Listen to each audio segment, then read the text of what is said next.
Alors que nous sommes dans la troisième année de la pandémie de Covid-19, la crise sanitaire mondiale est loin d'être terminée.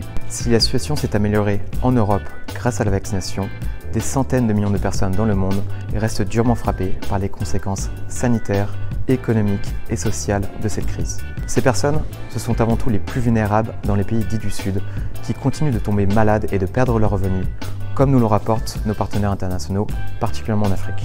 Selon l'un de nos partenaires tchadiens, la survie quotidienne passe souvent avant la question du virus pour les plus fragiles.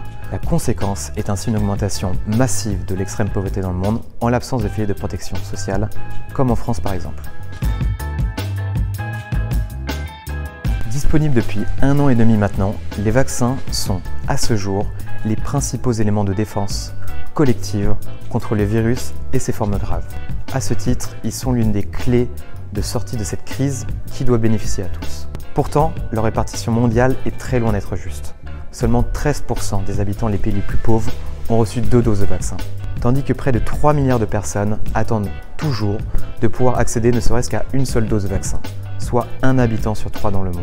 Malgré la collaboration financière et scientifique historique dont ont bénéficié les vaccins pour leur développement, ces biens communs de l'humanité restent aujourd'hui toujours détenus par les pays les plus riches.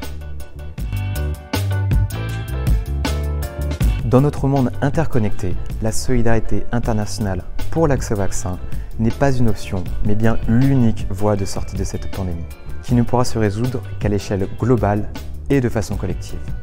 En effet, face au risque constant de l'apparition de nouveaux variants, personne ne sera en sécurité tant que nous ne serons pas tous en sécurité.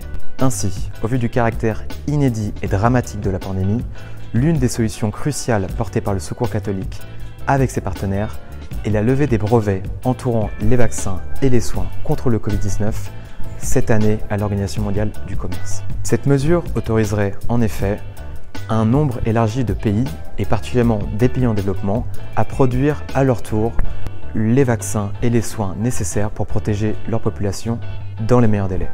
Cette meilleure répartition des produits de santé à l'échelle globale permettra d'enrayer la pandémie tout en préparant la prochaine pandémie.